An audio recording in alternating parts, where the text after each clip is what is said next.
सभी सनातन धर्म प्रेमियों को हनुमान जन्मोत्सव की हार्दिक शुभकामनाएं। आज के वीडियो का विषय है हनुमान जी की कथा। भगवान शंकर के अंश से वायु के द्वारा कपिराज केसरी की पत्नी अंजना में हनुमान जी का प्रादुर्भाव हुआ। तभी इन्हें कहा जाता है कि शंकर सुमन केसरी नंदन कहा जाता है। शंकर जी 11वें रुद्र के रूप में हनुमान जी का रूप धारण किया। बचपन में हनुमान जी उगते हुए सूर्य को लाल फल समझकर उसे निगलने के लिए आकाश की ओर दौड़ पड़े। उस दिन सूर्य ग्रहण था। राहु ने देखा कि कोई दूसरा सूर्य को पकड़ने के लिए आ रहा है। तभी राहु हनुमान जी की ओर आगे बढ़े और हनुमान जी राहु की ओर आगे बढ़े। तब राहु डरकर इंद्र के पास जाकर अपनी व्यथा सुनाई। तब इंद्र ऐरावत हाथी पर चढ़कर इंद्र को अपनी तरफ हनुमान जी ने आते हुए देखा तो ऐरावत को सफ़ेद फल समझकर हनुमान जी उनकी ओर बढ़े। इंद्र ने घबराकर हनुमान जी के ऊपर वज्र का प्रहार कर दिया। पवन कुमार के ठोड़ी पर चोट लग गई और ठोड़ी टेढ़ी हो गई और मूर्छित हो गए। हनु का मतलब होता है ठोड़ी, इसलिए हनुमान जी कहलाए।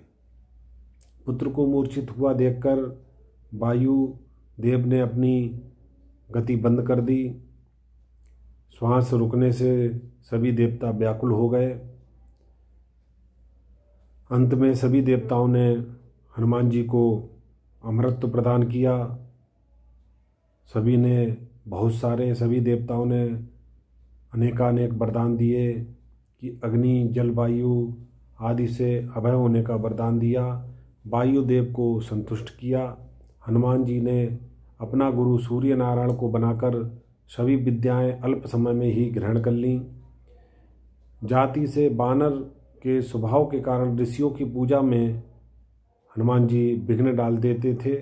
तभी ऋषियों ने शाप दे दिया कि तुम अपना बल तब तक भूले रहोगे जब तक कोई आपको स्मरण नहीं कराएगा। अध्ययन के बाद हनुमान जी सुग्रीव के साथ ऋषिमूर्ख पर्वत पर रहने लगे और राम जी का भजन करने लगे। राम के नाम के प्रभाव से माया के बंधन से मुक्त हो चुके थे। राम जानकी का जब हरण हुआ तब हनुमान जी का अपने इष्ट से मिलन हुआ। सुग्रीव से हनुमान जी ने मित्रता करवाई भगवान की। राम जी ने बाली को मारकर सुग्रीव को किष्किंधा का राजा बनाया। जाम्बवंत ने हनुमान जी को अपने बल का स्मरण कराकर राम जी से मुद्रिका लेकर 100 योजन समुद्र में छलांग लगा दी। रास्ते में नागमाता सुरसा को संतुष्ट किया हनुमान जी ने। शिंगिका को मारकर, लंकनी को मारकर छोटा रूप धारण कर लंका में प्रवेश किया। विभीषण जी से पता पाकर माता जानकी के दर्शन करके अशोक वाटिका को उजाड़ फेंका। अक्षय कुमार को मार दिया। मेघनाद ने ब्रह्मास्त्र में बांधकर अपने पिता रावण के सामने प्रस्तुत किया। रावण के आदेश से हनुमान जी की पूंछ में आग लगवा दी गई। उस आग से हनुमान जी ने पूरी लंका जला दी।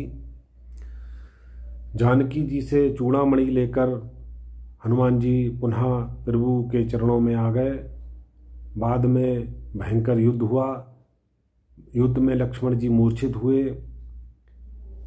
और तब हनुमान जी संजीवनी औषधि लेने गए। मार्ग में उन्होंने कालनेमी नामक राक्षस को मारा और पाताल लोक में जाकर हनुमान जी ने अहिरावण को मारा। हनुमान जी ने अपने वज्र नख से शिलाओं पर रामचरित काव्य लिखा। ये देखकर वाल्मीकि जी को बड़ा दुख हुआ।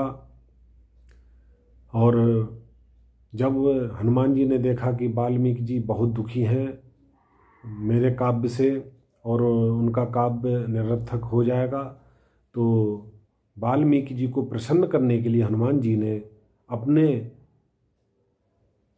वज्र नख से जो शिलालेख लिखे थे, जो काव्य लिखा था, उन्होंने शिलालेख को समुद्र में फेंक दिए और वाल्मीकि जी को प्रसन्न किया। एक भक्त के लिए यश, मान, बड़ाई की इच्छा लेस मात्र नहीं रहती। ये हनुमान जी ने ऋषि को प्रसन्न करके दर्शाया है।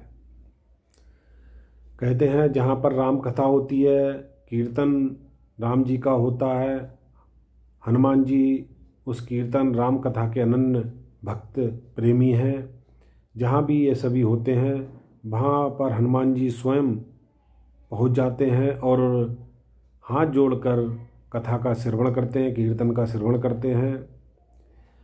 कहते हैं रावण के कोष में समुद्र मंथन के 14 रत्न संचित थे। जब विभीषण लंका के राजा बने तब वह 14 रत्नों की माला भगवान प्रभु के श्री चरणों में विभीषण ने अर्पण की।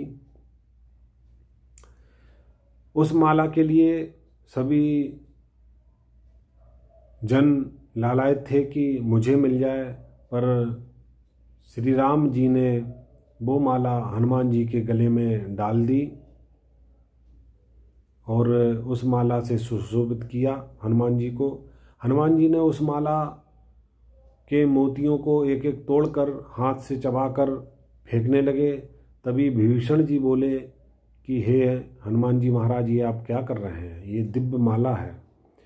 तो हनुमान जी ने उत्तर दिया कि इस माला के मोतियों पर राम का नाम अंकित नहीं है, तो ये माला मेरे किस काम की।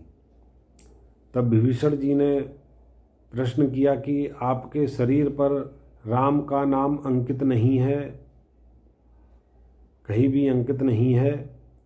तो इस बात पर हनुमान जी ने अपना सीना चीर कर सीताराम के सभी उपस्थित जनों को वहाँ पर हृदय में सीताराम जी जानकी के दर्शन कराए और हनुमान जी बोले जय श्री राम। सभी सनातन धर्म प्रेमियों को जय श्री राम।